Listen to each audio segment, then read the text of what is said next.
அஸ்ஸலாமு அலைக்கும் வரஹ்மத்துல்லாஹி தஆலா வபரகாத்துஹு. இன்னைக்கு பார்க்க இருக்கிற வசனம் அல்-பக்ரால 67. பிஸ்மில்லாஹிர் ரஹ்மானிர் ரஹீம். வஇது கால மூஸா லிகௌமிஹி இன்னல்லாஹ அமுருக்கும் அன் தத்பஹூ பக்ரா காலூ அதத்தஹிதுனா ஹுஸுவன் கால அஊது பில்லாஹி அன் அகூன மினல் ஜாஹிலீன். இன்னும் மூசா தம் சமூகத்தாரிடம், நீங்கள் ஒரு பசுமாட்டை அறுக்க வேண்டும் என்று நிச்சயமாக அல்லாஹ் உங்களுக்கு கட்டளையிடுகின்றான் என்று சொன்னபோது அவர்கள், மூசாவே, எங்களை பரிகாசத்திற்கு ஆளாக்குகின்றீரா என்று கூறினர். அப்பொழுது அவர், அப்படி பரிகசிக்கும் அறிவினர்களில் ஒருவனாக நான் ஆகிவிடாமல் அல்லாஹ்விடம் பாதுகாப்பு தேடுகின்றேன் என்று கூறினார். இஸ்ரவேலர்களுக்கு தான் அருளிய மற்றொரு அருட்கொடையை இறைவன் இங்கு நினைவுபடுத்துகின்றான். இஸ்ரவேலர்களிடையே ஒரு கொலை சம்பவம் நடந்தது. கொலைகாரன் யார் என தெரியவில்லை. ஒரு பசுவின் மூலம் வழக்கத்திற்கு மாறாக கொலையாளி யார் என்பதை இறைவன் வெளிப்படுத்தினான்.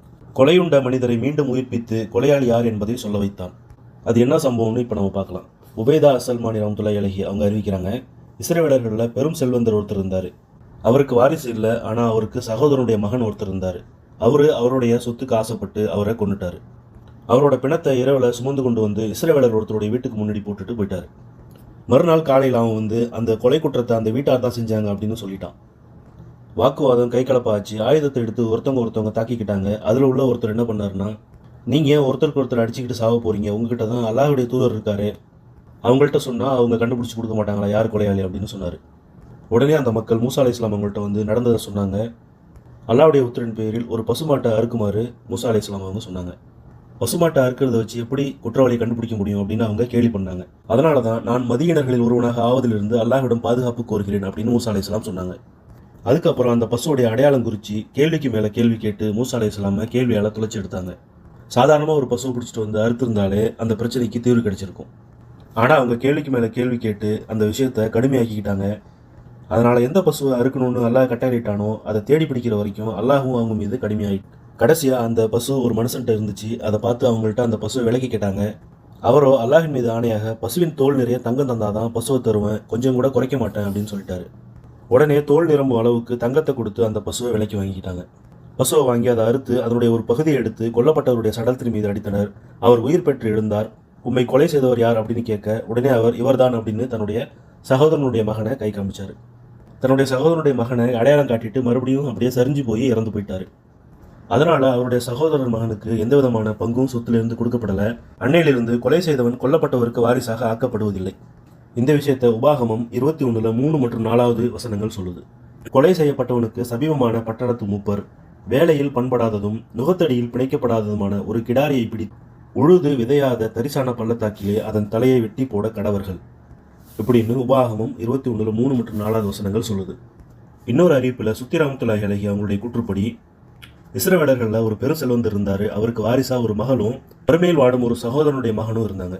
இந்த நிலையில சகோதரனுடைய மகன் செல்வந்தருடைய மகளை தனக்கு திருமணம் செய்து தருமாறு பெண் கேட்டாரு. ஆனா செல்வந்தரோ தன்னுடைய மகளை அவனுக்கு திருமணம் செய்து தர மறுத்துட்டாரு. அதனால கோபம் கொண்ட அந்த இளைஞன், அல்லாஹ் மீது ஆணையாக, என்னுடைய சிறிய தந்தையை நான் கொலை செய்துவிட்டு அவரது சொத்தை கைப்பற்றுவேன், அவருடைய மகளையும் திருமணம் முடிப்பேன், மேலும் அவரை கொலை செய்துவிட்டு பழியை பிறன் மீது போட்டுவிட்டு அதற்காக கிடைக்கும் நஷ்டஈட்டையும் நான் அனுபவிப்பேன் அப்படின்னு சொன்னான். அதுக்கப்புறம் ஒரு வியாபார கூட்டம் இஸ்ரவேலர்கள்ட்ட வந்திருக்காங்க. அவங்கள்ட்ட எனக்காக சரக்கு வாங்கி கொடுங்க, நான் அதை வச்சு வியாபாரம் பண்ணி பொழைச்சிக்கிறேன்னு தன்னுடைய சித்தப்பாவான செல்வந்தர்கிட்ட சொன்னான். அதுக்கப்புறம் அந்த இளைஞனுடன் அவருடைய சிறிய தந்தை இரவு நேரத்தில் புறப்பட்டாரு. வயது முதிர்ந்த அவர் இஸ்ரவேலர்கள் இருந்த அந்த குடும்பத்தார் வசிக்கும் பகுதிக்கு வந்து சேர்ந்ததும் அந்த இளைஞன் அவரை கொலை செய்துவிட்டு இரவோடு இரவாக தம்முடைய குடும்பத்தார்கிட்ட திரும்பிட்டான்.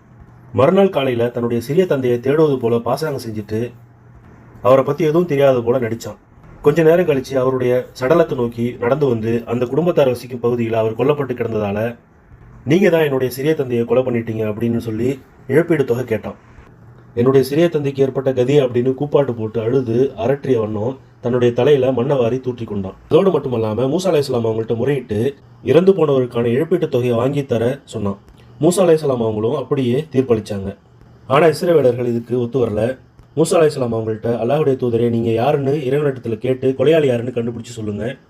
நஷ்டஈடை கொடுக்கறதுல எங்களுக்கு பெரிய பிரச்சனை இல்லை, ஆனால் இந்த அவச்சொல்ல பழியை நாங்கள் ஏற்றுக்க விரும்பலன்னு சொன்னாங்க.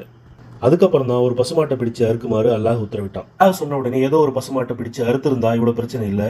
திரும்ப திரும்ப பசுமாட்டை பத்தி அதிகமான கேள்வி கேட்டதால அல்லாஹும் அவங்க மீது அந்த விஷயத்தை கடுமையாக்கிட்டான். எப்படின்னா, பசுமாட்டுடைய தோல் அளவுக்கு தங்கத்தை கொடுத்து அந்த பசுமாட்டை வாங்க வேண்டிய சூழ்நிலையை உருவாக்கிட்டான். மேலும் ஒரு வசனத்தோட உங்களை சந்திக்கின்றேன் இன்ஷா அல்லாஹ். அஸ்ஸலாமு அலைக்கும் வரஹ்மத்துல்லாஹி தஆலா வபரகாத்துஹு.